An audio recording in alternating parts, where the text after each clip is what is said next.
Hello everyone, welcome to my forearms and wrists workout. This is a 10-minute drill consisting of 5 different exercises.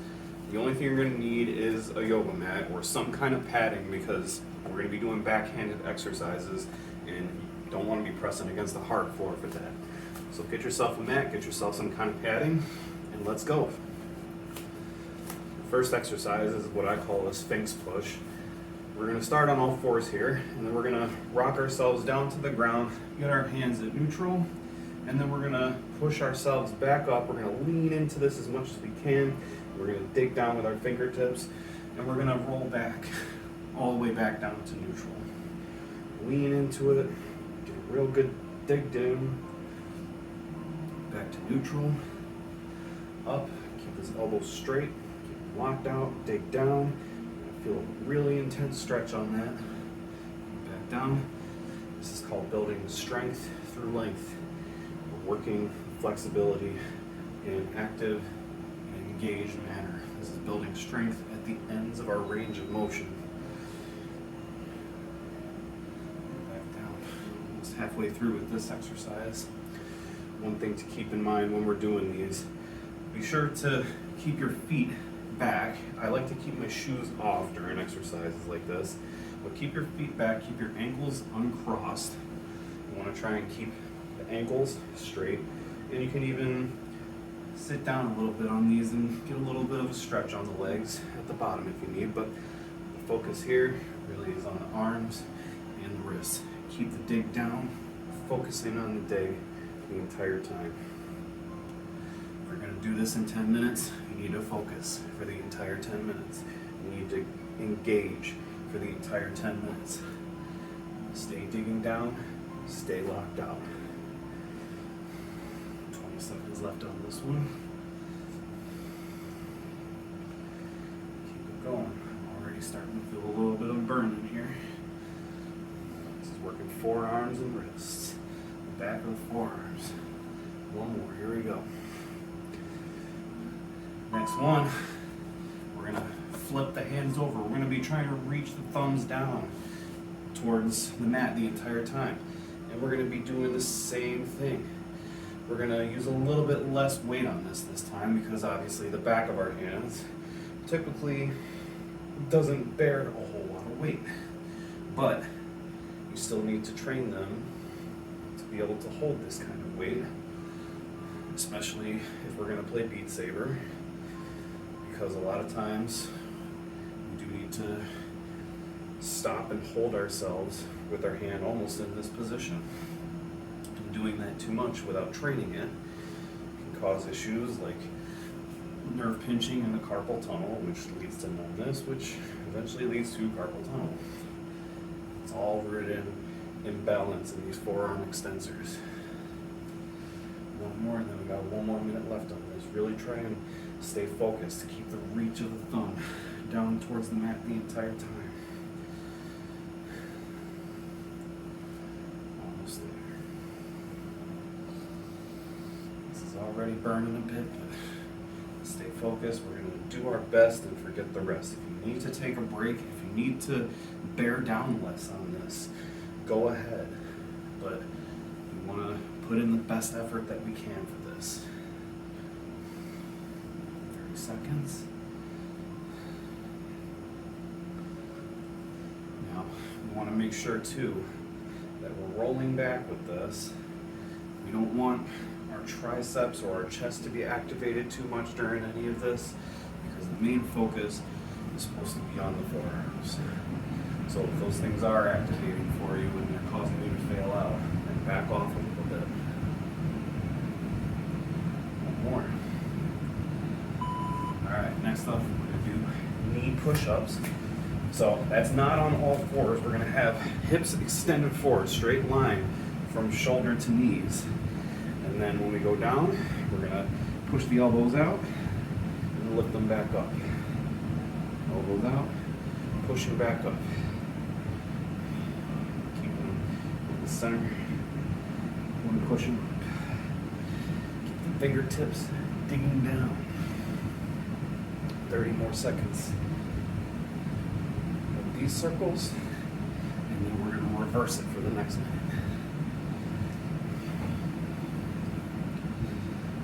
Just keep it going. Focus on that rotation. Focus on that dig. If you have to take the hip extension out of it, go a little bit on all fours, that's fine. But we really want to give it our best effort. Next minute, coming down on the elbows and then up on the arms. It's a little tougher. We're reversing that circle. Very good. Keep it going. You're officially halfway through this. Forearm should be burning a bit already. If you need to take a break, that is okay.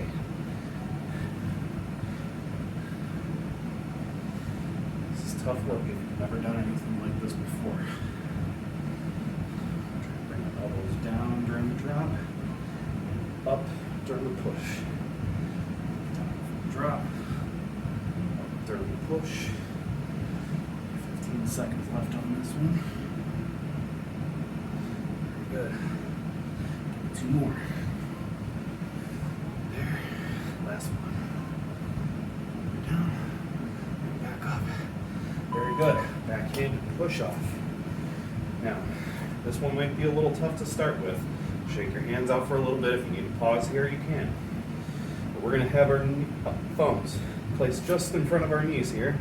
Elbows locked out so they're facing back and forward. And then, if you can, we're going to reach down with our elbows. Try and reach the elbows towards the floor. And then we're going to use our hands to push ourselves back off. If you cannot handle that, then just use your shoulders and go straight up and down on it and give it some kind of movement, some kind of change of pressure, change of resistance throughout the movement. But you do want to try and open up the shoulders here, reach down towards the floor with the elbows. You gotta control your body weight with your legs and with your core.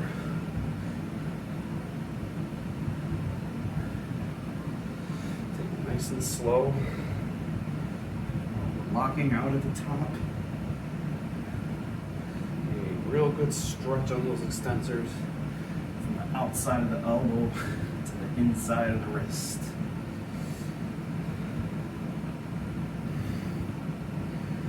Remember, focus on the digs, focus on the rotations, focus on the lockouts. Stay focused. If these short workouts are going to be effective, have to be focused, you have to have good form. You cannot tune out mentally during this. You have to stay mentally engaged with this. 15 seconds.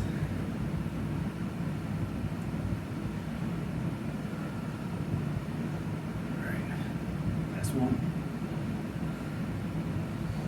Very good. Shake it out a moment if you need. Last one is going to be fingertip press off. We're going to plant and press our fingertips into the mat.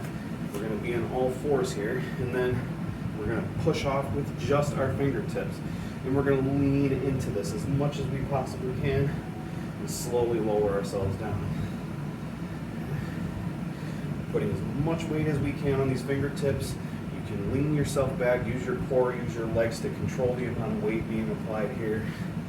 Obviously, you don't want to hurt yourself, but you do need to get into some uncomfortable positions if they're going to ever be made comfortable. You got this. We're almost there. Really lean into the drop of it, and then take it off during the push. Lean into the drop. Off during the push. Just like that. This is working the hands. This is working the wrists.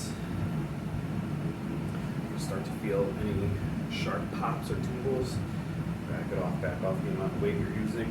You can even just get the movement of it without much weight at all. But want to make sure that we're feeling discomfort and not pain. There's a big difference. Discomfort and it's being able to take it. But pain is anything that's shooting, anything that makes you go, holy crap, back it off. Almost there.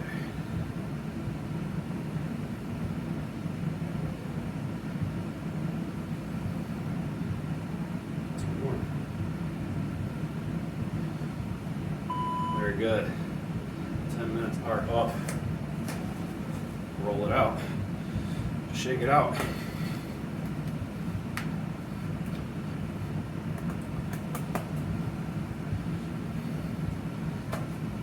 Feel that burn all the way through your forearms.